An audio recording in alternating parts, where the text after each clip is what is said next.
I lost two family members. Hey, I'm trying to vlog here, man. The ages, they're not listening to me. Okay. So we're all going to die.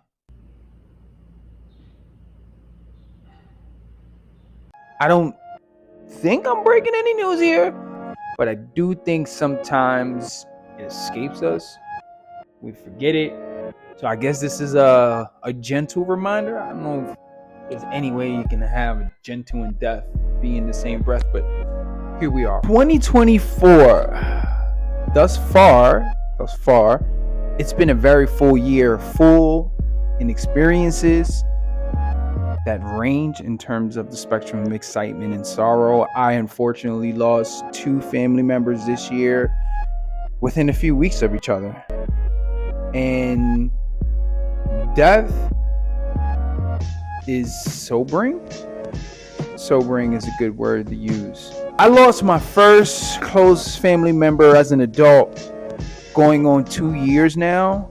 And that experience within itself kind of brought death back to the forefront for me, because I think for so long, some of us who are lucky enough not to have that many people pass away kind of becomes something that's in the back of your mind. It's like people live, people get older, people have birthdays, you celebrate stuff. But when someone really close passes, or at least for me, it was a reminder of mortality. This time around, though, I would say the prior situation that helped me prepare, it was just two different experiences because of the varying ages of the people who did pass away. It just gave it two different layers. One of the family members that passed away was like a father figure to me. He was definitely like a second father. And I remember going to see him the week before he passed away. He was during that time, put in a nursing home. And I remember I remember exactly what I was doing. I was waiting for some food to be warmed up in the microwave that was outside of his room. And I'm just seeing people just walk around, wheelchairs, just walking, chilling. They're kind of in the recreational room.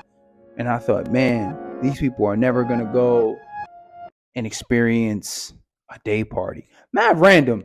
I was like, another day party. They won't be able to just go and just live carefree and get recklessly drunk and just like, yo, what did I do yesterday? Then I thought, like, well, did they have day parties in like the 1900s? I don't know. Maybe they were like block parties, stuff like that. Random. That's what I thought, though.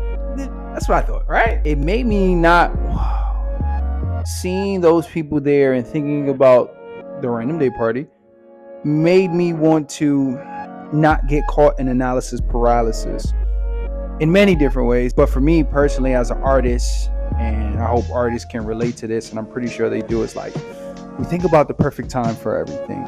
We need it to sound like mix number 8 when we're on mix 23, and we want it to drop at a certain time, and we want everything to be perfect around it, and we want to make sure the stars align so we can get the algorithm and we could do all that stuff. But seeing them thinking about how time goes, it does go, it just made me want to put my foot on the gas more and not worry about things that would be irrelevant when you look back at time. If you won't be able to remember it, I think it's irrelevant. That's a good way to say it. When my cousin passed away, it was it was a shock. It was a shock on many levels. A very young man passing from health complications. I think personally it impacted me, other than feeling sorrow for his girlfriend and my beautiful aunt and uncle.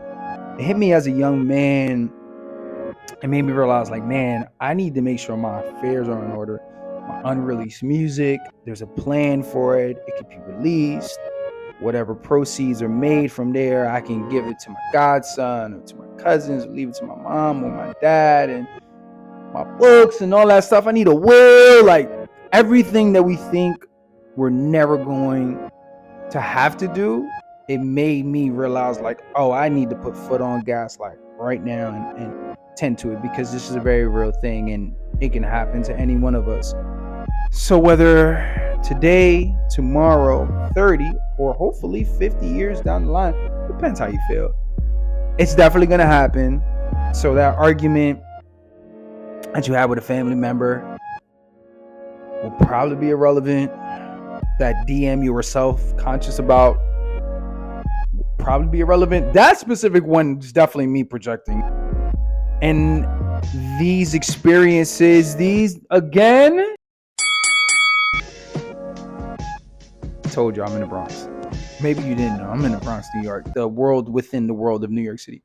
Anyway, these experiences for me, as I said earlier, were sobering, and they've almost made me oblivious to opinions in a very real way, but not in a like I don't give a fuck kind of way. But it's kind of like, bro, we're all gonna die. Who cares?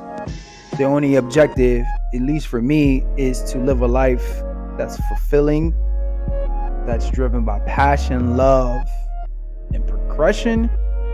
And if I didn't remember that before, 2024 has taught me that probably more so than any other year. And for that, I'm grateful. And like that, we gone. Thank you for watching. See you soon. Peace.